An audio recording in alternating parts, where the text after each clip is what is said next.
Assalamualaikum warahmatullahi ta'ala wabarakatuh. Kepada yang terhormat Bapak Ibu dosen, penguji uji kinerja PPG dalam jabatan tahun angkatan 2025. Perkenalkan, nama saya Abdullah.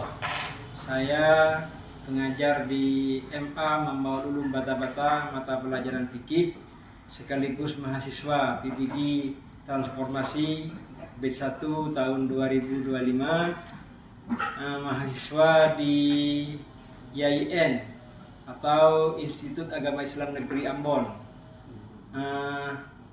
Pada saat ini Senin tanggal 12 Mei tahun 2025, saya akan membuat video di MA Mambaul Ulum Bata-Bata. Selamat menyaksikan, semoga bermanfaat. Assalamualaikum warahmatullahi ta'ala wabarakatuh. Assalamualaikum warahmatullahi ta'ala wabarakatuh. Waalaikumsalam warahmatullahi wabarakatuh. Apa kabar hari ini anak-anak? Alhamdulillah baik. Sehat? Sehat. Alhamdulillah. Sebelum kita masuk pada materi pelajaran, mari kita buka pembelajaran hari ini dengan pembacaan doa bersama.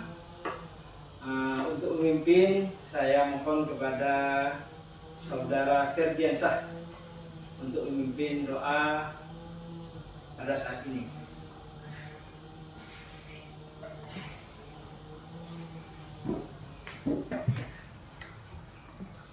Bismillahirrahmanirrahim. Mari kita buka pembelajaran pada siang hari ini dengan pembacaan doa. Bismillahirrahmanirrahim. Raditu billahi rabba wa bil islami dina wa bi Muhammadin nabiyya wa rasula. Rabbi zidni ilma warzuqni fahma. Amin ya rabbal alamin. Terima kasih, akan duduk kembali. Mudah-mudahan dengan bacaan doa tadi kita semua mendapatkan ilmu yang mudah, bermanfaat dan barokah. Amin. Selanjutnya, untuk melanjutkan pembelajaran pada hari ini, terlebih dahulu kita mengingat bahwa pada pertemuan sebelumnya kita telah membahas tentang mawani'ul Irsi. apa mawani'ul irsi? Tercegahnya warisan. Tercegahnya Warisan. orang-orang yang tidak berhak mendapatkan Warisan. Coba apa di antaranya? Ada tiga. Ada tiga sebutkan. Yang pertama Yang pertama membunuh. membunuh, Yang kedua budak. yang kedua budak, Dan yang terakhir beda agama. yang terakhir beda agama. Itu yang dapat membuat seseorang tidak mendapatkan Warisan. Terima kasih. Kemudian pembelajaran hari ini yaitu akan membahas tentang jinayah atau lebih dikenal dengan pembunuhan. Pembunuhan ini ada hubungannya, ada kaitannya dengan materi barusan. Materi yang kemarin yaitu bahwa di antara yang tidak mendapatkan warisan adalah membunuh. Nah, sekarang apa saja yang membunuh itu? Apa saja macam-macam pembunuhan dan sebagainya? Ini untuk materi hari ini. Pertama, saya mohon kepada semuanya untuk mengetahui tentang tujuan pembelajaran kita. Apa tujuan dari pertemuan kita pada saat ini? Sesuai dengan tema, kita akan membahas tentang jinayah dan hikmahnya atau pembunuhan. Kemudian apa tujuannya? Tujuannya kita belajar pada saat ini, tujuan pembelajaran. Coba kita lihat di depan. Jelas? Jelas. Coba nomor 1, tolong dibacakan. Yang paling selatan. Nomor 1, memahami konsep jinayat dalam Islam dengan benar. Tujuan pembelajaran kita pada saat ini yaitu memahami konsep jinayat dalam Islam dengan benar. Bagaimana konsep jinayat sesuai dengan aturan Islam? Pembunuhan yang bagaimana nanti diantaranya yang tidak mendapatkan warisan dan lain-lainnya, itu nanti akan dibahas. Kemudian yang nomor 2, coba yang paling utara. Menelaah ketentuan jinayah dan hikmahnya dalam Islam dengan benar. Menelaah ketentuan jinayah dan hikmahnya dalam Islam dengan Benar. apa saja jinayah itu. Kemudian nomor 3, coba yang agak kecil. Menguraikan tujuan jinayat dalam Islam dengan benar. Menguraikan tujuan jinayah dalam Islam dengan Benar. tujuannya apa? Nanti akan kita bahas bersama. Kemudian nomor 4, coba sampean. Menguraikan hasil analisis tentang pelaksanaan ketentuan jinayat dan hikmahnya dengan benar. Menguraikan hasil analisis tentang pelaksanaan ketentuan jinayah dan hikmahnya dengan Benar. Terakhir nomor 5, coba yang baju hitam. Nomor 5, mengimplementasikan sikap adil, cinta damai, dan tanggung jawab sebagai implementasi dari pengetahuan tentang jinayah dalam Islam. Mengimplementasikan sikap adil, cinta damai, dan tanggung jawab sebagai implementasi dari pengetahuan tentang jinayah dalam Islam. Inilah tujuan pembelajaran kita pada saat ini. Topiknya, pembahasannya adalah tentang jinayah seperti yang barusan sudah saya sampaikan.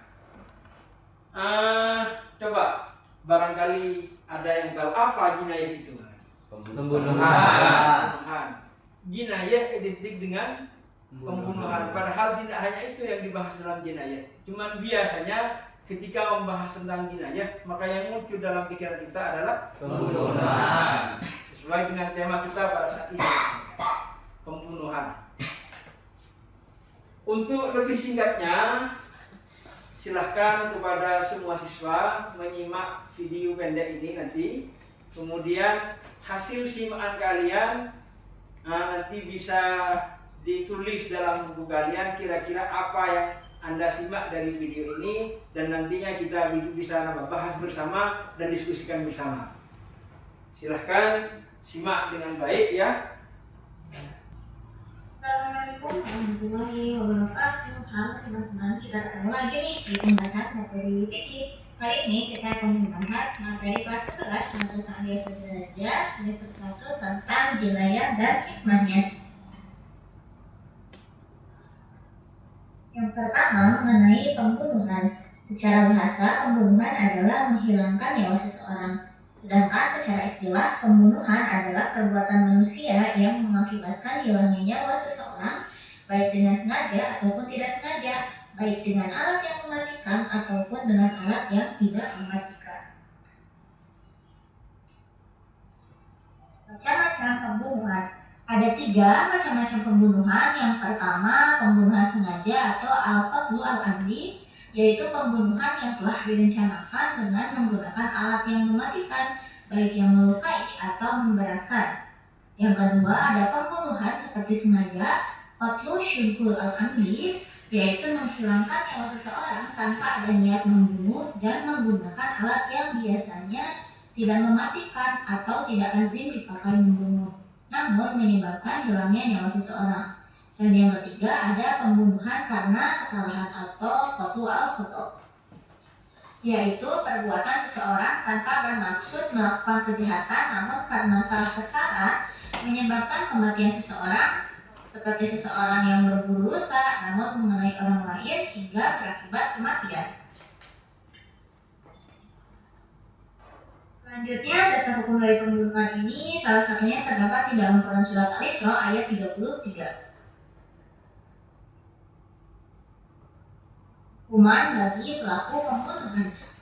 Yang pertama, hukuman bagi pelaku tindak pidana pembunuhan sengaja adalah qisas, yaitu pelaku harus diberikan saksi atau sanksi hukuman yang setimpal dan berat. Yang kedua, pelaku pembunuhan seperti sengaja tidak mendapatkan hukuman qisas, namun dihukum dengan membayar sejumlah denda, yaitu diat mughalladhah atau diat berat.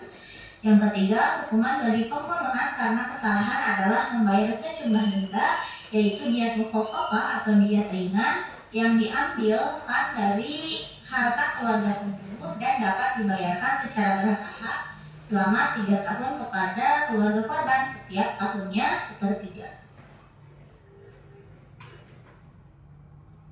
Pembunuhan secara berkelompok, al-qatlu al-jama'ah ala wahid. Pembunuhan secara berkelompok apabila sekelompok orang secara bersama-sama membunuh seseorang, maka mereka semua harus dihukum qisas. Hikmah larangan membunuh. Islam menerapkan hukuman bagi pelaku pembunuhan tidak lain untuk memelihara kehormatan dan keselamatan jiwa setiap manusia. Oke, sudah kita simak bersama barusan video pendek tentang hal-hal yang berkaitan dengan jinayah atau pembunuhan. Coba kira-kira ada yang ingat pertama apa yang dibahas? Definisi. Yang kedua, macam-macam pembunuhan. Yang ketiga, larangan membunuh. Yang keempat, Hukuman bagi pelaku hukuman bagi pelaku pembunuhan. Yang kelima, pembunuhan berkelompok. Kemudian yang keenam, hikmah larangan membunuh. Apa hikmahnya dilarang untuk membunuh? Nah, ini pembahasan yang akan kita bahas pada saat ini. Ada 6 pembahasan. Pertama yaitu definisi pembunuhan, baik secara bahasa atau secara istilah. Kemudian yang kedua apa barusan? Macam-macam pembunuhan. Yang kedua macam-macam pembunuhan ada berapa? Nanti kita akan bahas bersama. Kemudian yang ketiga, dasar hukum pelaksanaan pembunuhan, dilarangnya pembunuhan. Dasar hukum dilarangnya pembunuhan. Kemudian yang keempat, hukuman bagi pembunuhan. Yang kelima, pembunuhan secara berkelompok atau pembunuhan secara massal. Kemudian yang keenam, pembunuhan. Itu yang akan kita bahas. Agar lebih semangat untuk belajarnya, pembahasan ini saya akan bagi menjadi 4 kelompok. Saya kelompokkan akan menjadi 4 kelompok. Paham?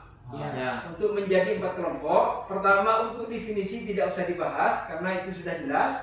Kemudian pembahasan yang kedua, kelompok 1. Ini ada berapa orang yang hadir ini? 1, 2, 3, 4, 16 orang. Berarti masing-masing kelompok 4 orang.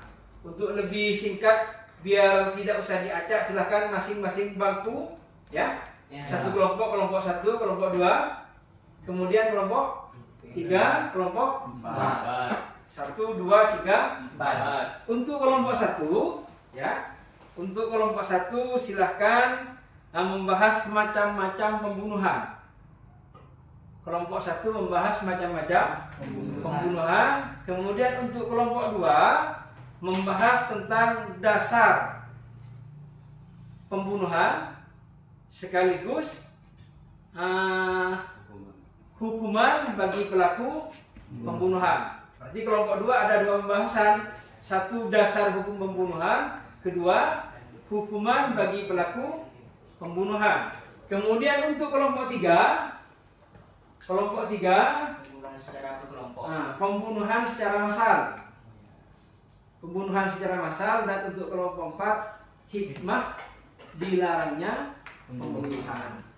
Silahkan buka buku referensinya, buku pelajaran, dibuka bukunya ya. Kemudian diambil dari buku-buku itu sebagai referensi untuk nama bermusyawarah. Maka saya beri waktu maksimal 15 menit untuk bermusyawarah. Nanti ada perwakilan 1 orang dari masing-masing kelompok untuk maju ke depan mempresentasikan. Siap? Siap. Maka masih semangat? Masih. Nanti saya akan ajak, bisa saja untuk menambah presentasi pertama di kelompok 4, kelompok 2 atau kelompok 3 ya. Bukan 1, 2, 3, nanti saya akan ajak untuk presentasi ke depan. Siapa yang lebih siap duluan mungkin itu yang bisa maju nanti.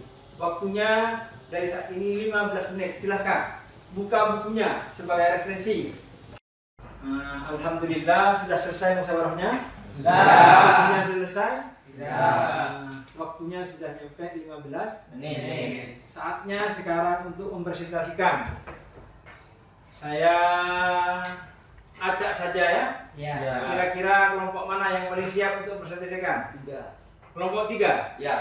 Kelompok 3.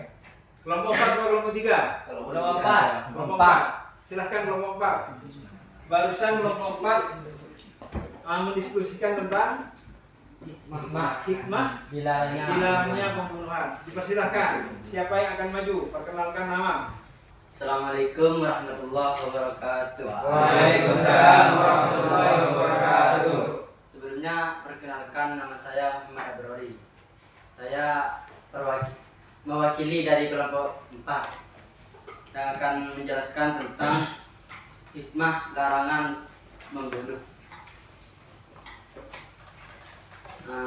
Dari hasil yang kami diskusikan dengan kelompok 4, menangkap kesimpulan dari yang dijelaskan tadi bahwa hikmah dilarangnya pembunuhan itu adalah menyelamatkan jiwa seseorang. Ya, kalau semisalnya tidak ada pembunuhan, otomatis tidak ada seseorang yang meninggal. Itu menyelamatkan jiwa seseorang. Dan yang kedua, memberi pelajaran kepada masyarakat agar tidak melakukan perbuatan keji. Itu diantara hikmah dilarangnya pembunuhan. Itu memberi pelajaran bagi seseorang untuk tidak melakukan pembunuhan. Dan selanjutnya, terciptanya keamanan dan ketentraman dalam kehidupan sehari-hari. Jika tidak ada pembunuhan atau pembunuhan, itu terciptanya keamanan dan ketentraman dalam kehidupan sehari-hari. Dan yang selanjutnya, itu yang terakhir, manusia yang satu dengan yang lainnya saling menempatkan kedudukan yang tinggi baik di hadapan hukum manusia maupun di hadapan Allah. Sekian dari saya. Wassalamualaikum warahmatullahi wabarakatuh. Waalaikumsalam warahmatullahi wabarakatuh. Terima kasih untuk kelompok 4 yang diwakili oleh saudara Abrori. Intinya dari apa yang dipaparkan oleh saudara Abrori, dengan tidak adanya pembunuhan, hikmahnya keadaan akan aman dan tentram, tidak akan ada sifat-sifat yang keji, perilaku keji terhadap manusia yang lain. Selain itu, ada hikmah-hikmah lain yang mungkin tidak bisa diserap oleh kelompok 4. Itu barusan yang disampaikan oleh saudara Abrori. Selanjutnya dipersilakan untuk kelompok 2. Kelompok 2. Pembahasannya tadi kelompok 2 tentang dasar hukum pembunuhan, kemudian hukuman bagi pelaku pembunuhan. Siapa yang akan mewakili? Siapa? Muhammad Mahdi. Dipersilahkan maju ke depan. Assalamualaikum warahmatullahi wabarakatuh. Waalaikumsalam warahmatullahi wabarakatuh. Perkenalkan dulu, nama saya Muhammad Mahdi. Saya akan menyimpulkan kesimpulan dari video yang telah dipaparkan tadi, yang mana saya akan menjelaskan tentang dasar hukum larangan pembunuhan. Yang di sini dasarnya ada 2 dasar yang saya tangkap dari video tersebut. Yang mana dasar pertama itu firman Allah yang tertulis dalam Al-Quran surah Al-Isra ayat ke-17, yang mana bunyinya itu la taqtulun nafsa allati haramallahu illa bil haq, yang maknanya janganlah kalian membunuh terhadap jiwa kalian yang Allah mengharamkan terhadap hal tersebut kecuali dengan tujuan yang benar. Di sini kita dapat disimpulkan bahwasanya Allah telah melarang kita untuk melakukan pembunuhan dengan sembarangan, illa bil haqqi, kecuali dengan ada tujuan yang benar. Terus dasar larangan yang kedua itu dari hadis Nabi yang beliau bersabda, al-qatil wal maqtul finnar. Pembunuh dan orang yang terbunuh itu sama-sama akan masuk ke dalam neraka. Itu yang menjadi dasar dari larangan pembunuhan. Terus lanjut saja pembahasan yang kedua, yaitu hukuman bagi pelaku pembunuhan. Pelaku atau orang yang melakukan pembunuhan setidaknya telah melanggar 3 macam hak, yaitu hak Allah, hak ahli waris, dan hak orang yang terbunuh. Di sini orang yang telah melakukan pembunuhan akan melanggar 3 macam hak. Yang pertama hak Allah, artinya nanti dia akan berurusan di akhiratnya. Terus yang kedua hak ahli waris, dalam hak ahli waris, orang yang melakukan pembunuhan itu tidak lagi mendapatkan warisan, dan juga hak dari orang yang terbunuh. Pembunuhan ada 3. Hukuman bagi pelaku pembunuhan itu ada 3. 1. Pembunuhan dengan sengaja.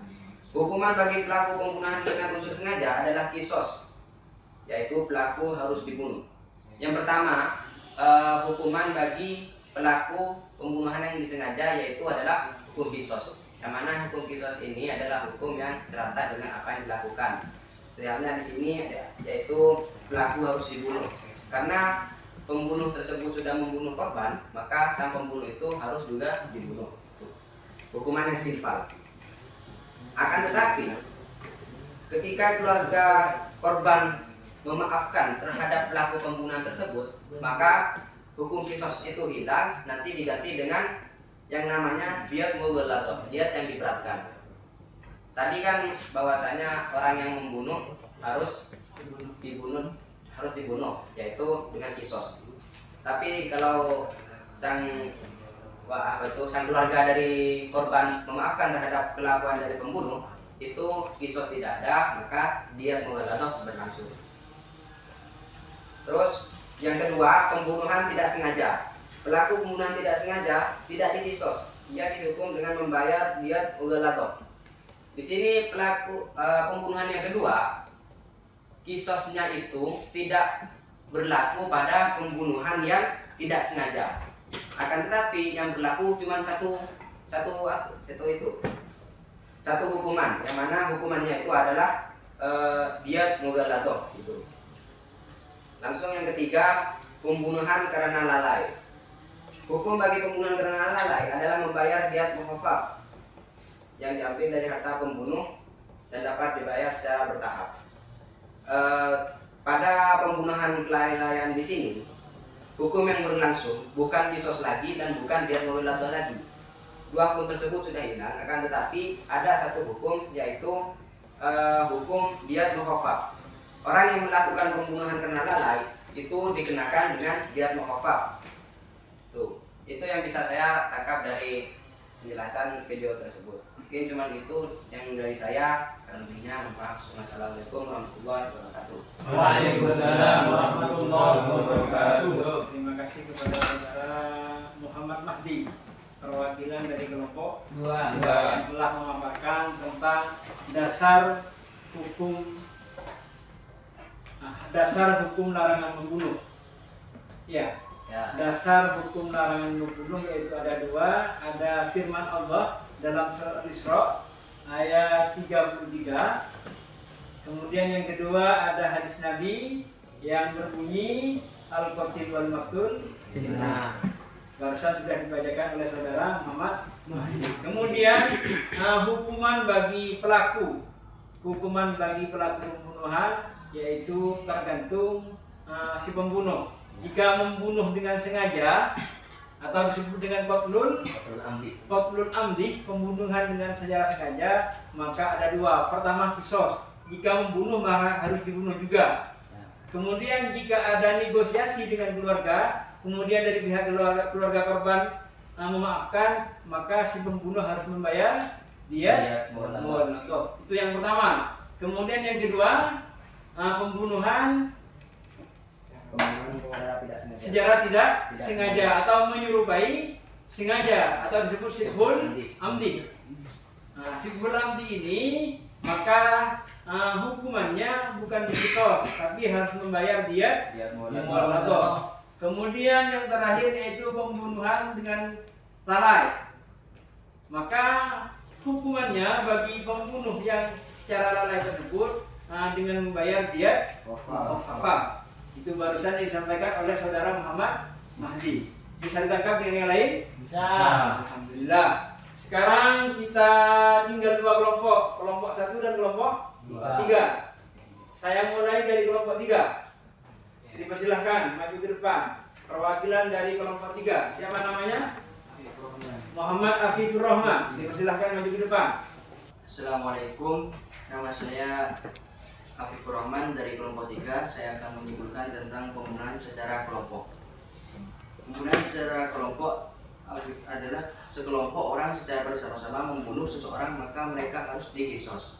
Seperti halnya contoh seperti kejadian bulan lalu. Ada kejadian pembunuh secara kelompok yang berada di daerah Pamekasan pada tanggal 17 April 2025. Ada seorang remaja yang terbunuh dan kejam, dibunuh oleh beberapa remaja dengan menggunakan alat tajam, seperti halnya pisau dan celurit yang lain-lain itu. Nah, seperti yang ini disebutkan dalam hadis Umar bin Khattab, artinya dari Said bin Musayyah bahwa Umar telah menghukum bunuh 5 atau 6 orang yang telah membunuh seseorang laki-laki secara zalim dengan tipu di tempat sunyi. Kemudian dia berkata, seandainya semua penduduk Sun'an secara bersama-sama membunuhnya, niscaya akan aku bunuh semua. Hadis riwayat Imam Bukhari.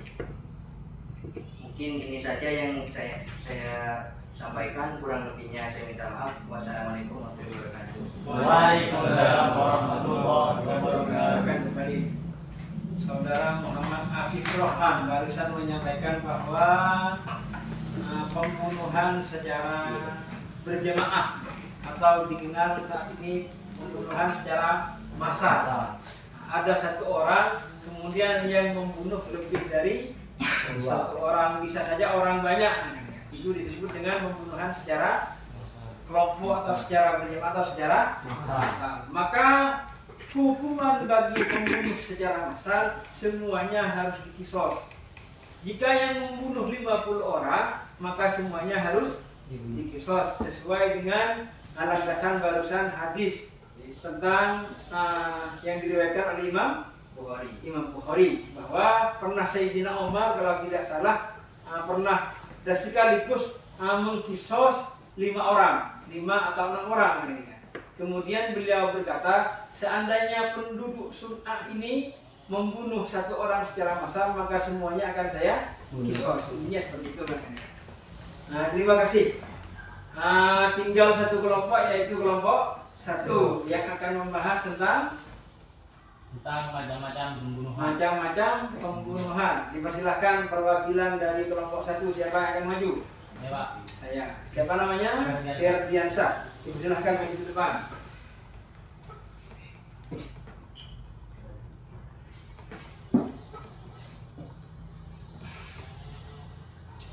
Bismillahirrahmanirrahim. Assalamualaikum warahmatullahi wabarakatuh. Waalaikumsalam warahmatullahi wabarakatuh. Perkenalkan, nama saya Ferdiansyah yang akan mempresentasikan tentang macam-macam pembunuhan dari kelompok 1. Baik, di sini macam-macam pembunuhan di sini perlu diketahui itu ada 3. Yang pertama ada pembunuhan secara sengaja, ada yang tidak sengaja, dan ada yang secara lalai. Yang dimaksud dengan pembunuhan yang sengaja yaitu dapat pembunuhan sengaja yaitu membunuh terencana dengan menggunakan alat atau cara yang biasanya mematikan seseorang. Di sini orang tersebut mempunyai rencana atau niatan untuk membunuh seseorang. Untuk membunuh seorang menggunakan alat tajam seperti pisau atau lain sebagainya yang bisa mematikan gitu. Maka itu dinamakan pembunuhan secara sengaja. Sudah mempunyai niatan sebelum melakukan tersebut, mempunyai niat untuk melakukan pembunuhan, maka perlakuan tersebut dinamakan pembunuhan secara sengaja. Terus maksud nomor 2 itu pembunuhan yang tidak disengaja. Pembunuhan karena tidak disengaja yaitu satu perbuatan yang dilakukan seseorang tanpa didasari niat membunuh dengan alat yang tidak mematikan akan tapi menyebabkan kematian orang lain.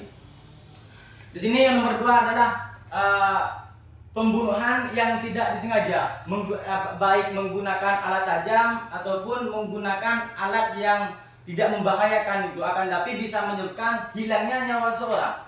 Maka itu dinamakan pembunuhan yang tidak disengaja. Seperti halnya kita berjalan bersama teman kita, kita mempunyai niatan untuk menyentuhkan tangan kita terhadap teman kita, akan tapi ketika kita sentuhkan teman kita tersebut meninggal secara tidak sengaja itu meninggal, maka apa? Kalau di dalam bab jinayah tersebut orang yang meninggal, kawan kita yang meninggal karena disentuh itu tidak dinamakan apa? Tidak dinamakan pembunuhan yang secara sengaja, akan tapi termasuk pembunuhan yang tidak disengaja. Kenapa? Karena orang yang ingin menyentuh tadi mempunyai niatan ingin menyentuh saja, bukan mempunyai niatan untuk membunuh temannya tersebut. Makanya itu dinamakan pembunuhan yang tidak disengaja. Terus yang terakhir di sini pembunuhan yang terlalai. Perlu diketahui di sini pembunuhan yang terlalai di sini dibagi tiga lagi, yaitu salah dalam perbuatan, yang kedua itu salah dalam maksud, dan yang terakhir itu dalam kelalaian. Yang dimaksud dengan salah dalam perbuatan, misalnya langsung contoh ya, begini contohnya. Seperti halnya kita menyuruh seseorang untuk membantu kita untuk melakukan suatu pekerjaan, terus kita memberikan sebuah konsumsi atau minuman dan lain sebagainya terhadap sang pembantu tersebut. Ketika orang tersebut mengambil makanan dari kita, orang tersebut membunuh. Kenapa? Karena kita barang yang kita kasihkan terhadap orang tersebut mengandung zat yang berbahaya seperti racun dan lain sebagainya, akan tapi kita tidak mengetahui. Makanya itu salah dalam perbuatan. Terus yang kedua di sini salah dalam maksud. Salah dalam maksud di sini begini. Misalnya kita ada perintah untuk memburu seekor burung. Untuk memburu seekor burung, ketika kita ingin memancarkan peluru kita terhadap sang burung, akan tapi melenceng mengenai teman kita. Itu yang dinamakan salah dalam maksud. Maksudnya ingin menembak burung, kenanya ke teman kita. Itu salah dalam maksud. Terus yang terakhir di sini adalah kelalaian. Misalnya, langsung contoh di sini kita mendaki. Kita yang mendaki itu kan harus berhati-hati. Gak boleh lalai. Karena kita lalai naik kecapean gitu, jadi lalai terus jatuh. Itu dinamakan pembunuhan salah dalam kelalaian. Tuh. Mungkin hanya ini yang dapat bisa saya sampaikan dari kelompok 1. Kurang lebihnya saya mohon maaf. Assalamualaikum warahmatullahi wabarakatuh. Waalaikumsalam warahmatullahi wabarakatuh.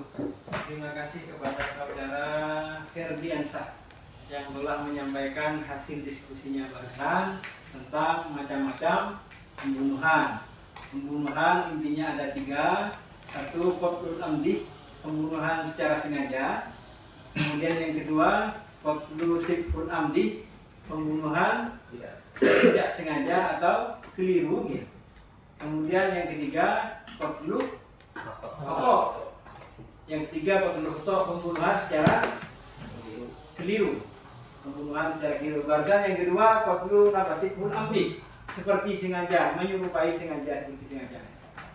Nah, ini macam-macam pembunuhan. Kemudian kriterianya sudah dibahas barusan. Yang pertama yaitu pembunuhan secara sengaja atau qatlul amdi, yaitu pembunuhan yang telah direncanakan dengan menggunakan alat yang mematikan.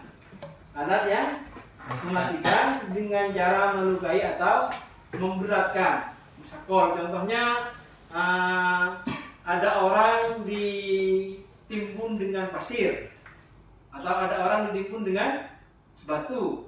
Itu tidak memukul atau tidak sengaja, cuma memberatkan, maka orang tersebut mati semuanya. Maka itu termasuk sibhul qatlul amdi, pembunuhan secara sengaja. Seumpama contoh di antara ada begitu banyak contoh-contoh lain yang bisa kalian nalar melalui pikiran kalian tentang contoh dari qatlul amdi, pembunuhan secara sengaja. Kemudian yang kedua yaitu pembunuhan seperti sengaja. Contohnya apa? Mau nembak burung ternyata mengenai orang. Yang ditembak mau nembak burung ternyata kena sama orang lain, mengenai orang lain, maka itu dikatakan qatlul sibhul amdi, menyerupai sengaja. Tidak sengaja, cuma menyerupai sengaja, yaitu pembunuhan yang dilakukan tanpa niat dari pelakunya dan menggunakan alat yang biasanya tidak mematikan namun menyebabkan hilangnya nyawa. Paham? Kemudian yang terakhir yaitu qatlul khata atau pembunuhan tersalah. Itu ada kriterianya: salah dalam tindakan, salah dalam maksud, dan salah karena kelalaian. Ini mungkin yang bisa disampaikan oleh saudara Ferdiansah barusan. Jadi semua yang dibahas barusan mulai dari kelompok 1 sampai kelompok 4 itu inti dari pembelajaran kita pada hari ini. Pertama ada definisi pembunuhan baik secara bahasa atau istilah. Kemudian yang kedua ada macam-macam pembunuhan. Kemudian yang ketiga ada dasar hukum pembunuhan atau dasar hukum larangan pembunuhan. Kemudian yang keempat ada hukuman bagi pelaku pembunuhan.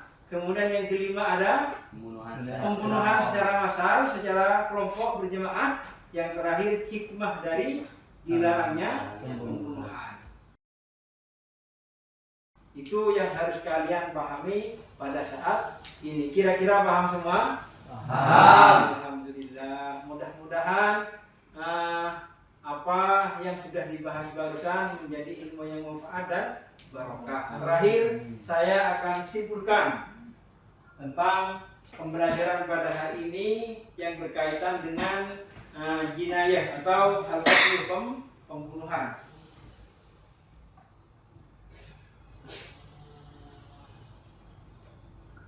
Intinya pertama yaitu membunuh. Membunuh itu menghilangkan nyawa.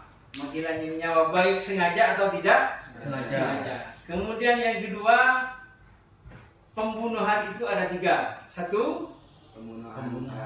pembunuhan secara sengaja. Yang kedua, tidak disengaja atau menyerupai sengaja. Yang ketiga, lalai atau keliru, pembunuhan tersalah atau keliru. Kemudian dasarnya ada 2 yang menjadi dasar dilarangnya pembunuhan, yaitu ada 2. Pertama yaitu Al-Quran, firman Allah dalam Al-Quran yang berbunyi A'udzubillahi minasyaitonirrajim, la taqtulun nafsal lati haramallahu illa bil haqq. Kemudian yang kedua ada hadis Nabi yang berbunyi benar. Sebenarnya ada begitu banyak hadis, cuman yang di sini yang disebut hanya hadis ini al-qatil wal maqtul. Kemudian hukuman bagi pelaku pembunuhan.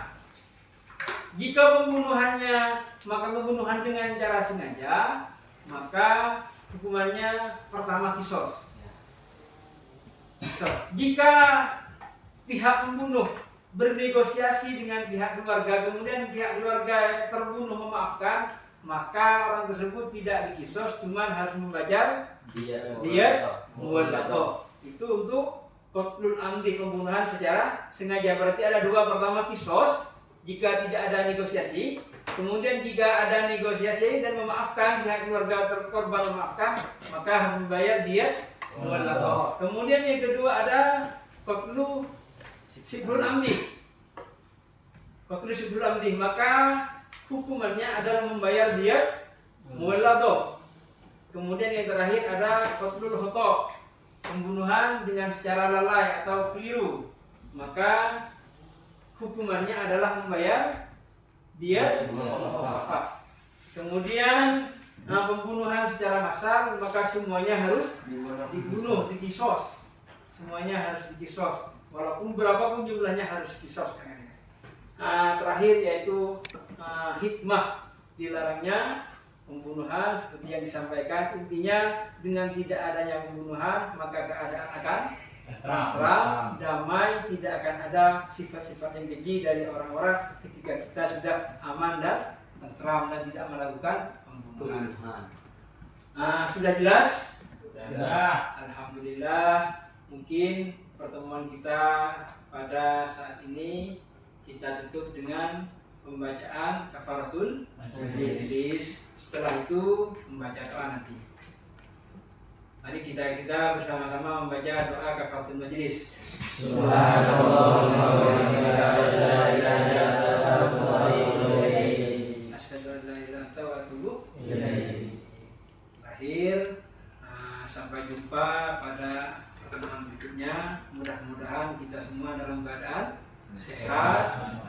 biar zahir dan batin semuanya sehat.